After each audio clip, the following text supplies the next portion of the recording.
Not, I don't think, anywhere near what most thought they would be at this point. But as Curtis pointed out earlier, it's not June yet. We have until Sunday, so they can turn things around the next couple of days. Don't count us out. Well, they need something, though. They need to hit a run if people really are going to stop believing in them.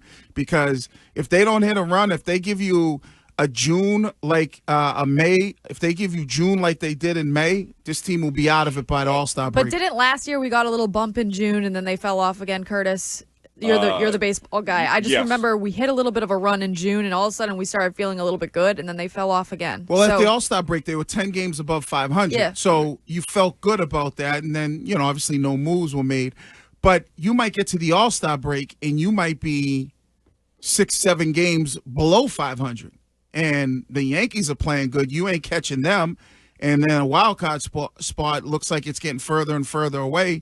So this team, by the All-Star break, which is like the second week in July, but even before that, like come July 1st, depending on what you do in June, this team might be done. A lot of guys, 2 weeks from this weekend, probably got a Father's Day Red Sox-Yankees ticket to enjoy the weekend with their family. And at that point, the Red Sox may be double digits out of first place. Right. Just what a waste. What an effing waste. Like, this team is talented enough to be much better than it is. And they've just never really gotten going. Like, when was the – and think about the games they've won. That game against the Braves, they would have been swept if not for Devers' walk-off. Like, it's been miraculous almost when they win a game. Like, it's just – They haven't swept the series all season long. No. So, But when you look at it on the macro level, it's a 5-year slump for the Red Sox. Yeah. Yeah, except for that 1 year when they went to the ALCS, was that? Yeah, but they that's played Houston? 2021. That's 2021. Right. So this is the fourth year, 22, 23, 24, 25. Yeah. Well, we could ask Sam Kennedy about that tomorrow. Ooh, no Sam. Craig Breslow tomorrow morning on the show. I keep forgetting to I feel bring like it. he keeps putting it on Craig. I know. Sam came on once, like a week ago. He was just on last week. But then it was Craig, like the 3 weeks before that.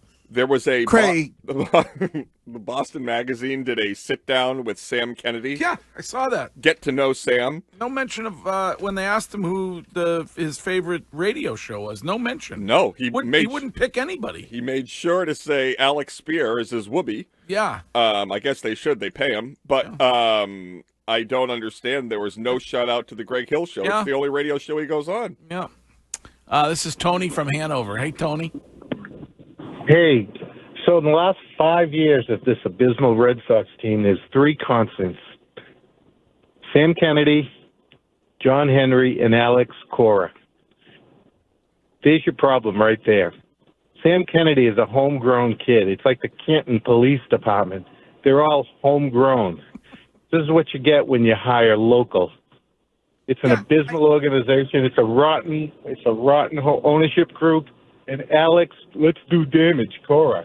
Really, what has he done since he hasn't been able to cheat? Well, you and Wiggy agree on that one. I mean, Wiggy's been all over it last couple days. Well, he's been over it. He's been all over it for a while, but especially the last couple days, because you think that the biggest mistake this team made was extending Alex Cora. Yeah, because you were a team that finished in last place 2 years in a row.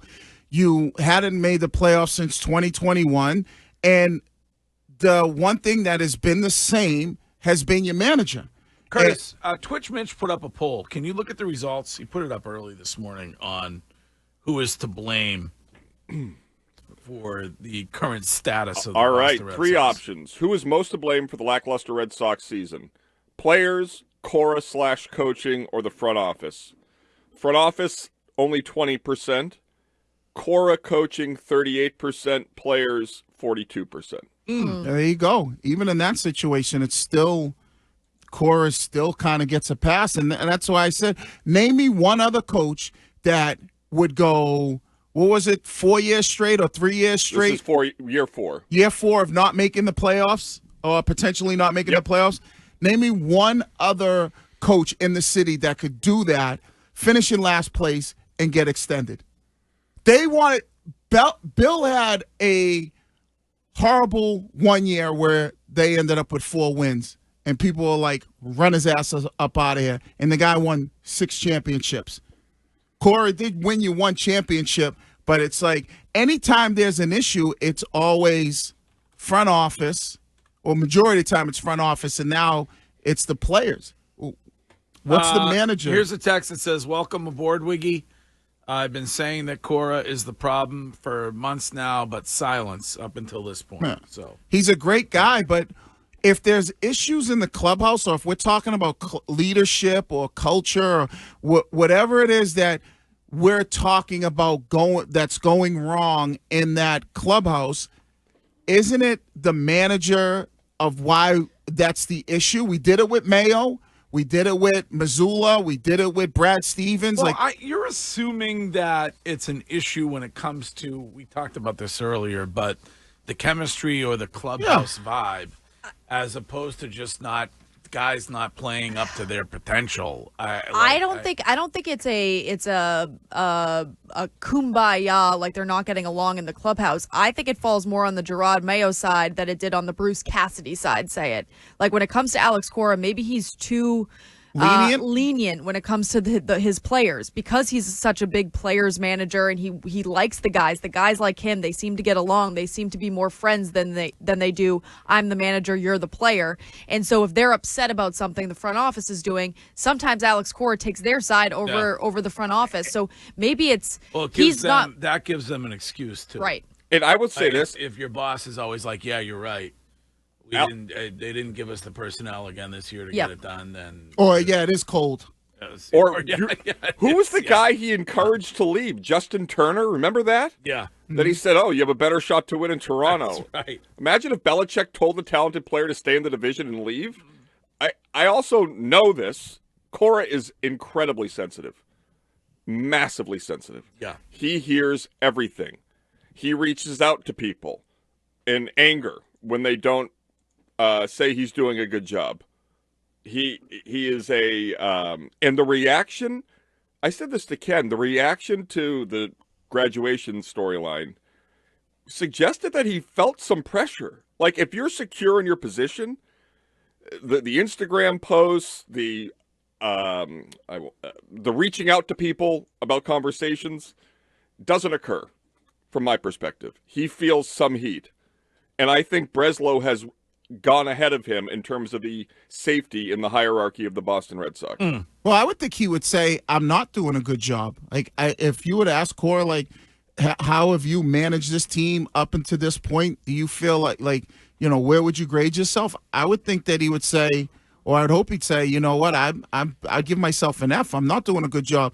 The family situation, like I said, I don't really trip about that. You want to do that, go ahead, whatever.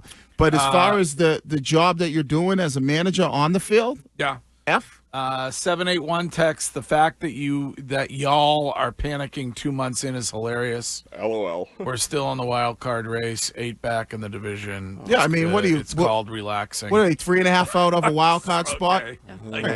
Yeah, you're in the hunt. I give you that. But the question becomes, what does this team look like moving forward? They haven't won a series all year long, and I know a guy in the Twitch chat said they swept the Cubs. No, they didn't. They haven't swept the series all year long. What is this team? Do you believe, if you're one of those people that believe like, oh, they could still be a wild card team, then you believe they could play well above or 5 or 6 games above 500 baseball in the month of June? Wiggy, anything can happen. Just get me to October. All right. Well, we'll circle back then. How about that? This is Coach. What's up, Coach? Hi, great show as always. Thank you. Wiggy, you're spot on with Cora. Here's what I want to say. A manager's role really comes to fruition in 1 to 2 run ball games. So just in 1 run ball games this year, they're 6-21. And again, like the moves the manager's got to make from the bullpen or subbing in or pinch hitting or whatever, bunting, not bunting. I'm real disappointed in that. The other major thing that isn't talked about enough is the Red Sox are very near the top in the MLB in the last season and a half. No, I'm sorry, 2 seasons and a half in striking out at the plate. And the only good thing that comes out of striking out at the plate is wearing out a patch of grass from home plate to the dugout. Thank you. If you struggle in one-run games, hey, go back to the old school days. Play small ball. I figure something out to get, for you to have Bring the infield in. Hey, that's what I would have did, and you would have potentially won one of those Milwaukee games. But you wanted to have Marcelo Meyer, 4 or 5 feet off the grass. Wiggy, they swept the Cardinals in April. Everybody's texting. Technically they didn't. Didn't one of the games get postponed? What? You've been saying that for a long time, though, that they haven't swept. I know. I just don't fight it because it doesn't matter. That was a sweep. Oh, okay. I forgot. I mean, technically, to Wiggy's credit, one game did get postponed. Right. So it's not technically a sweep.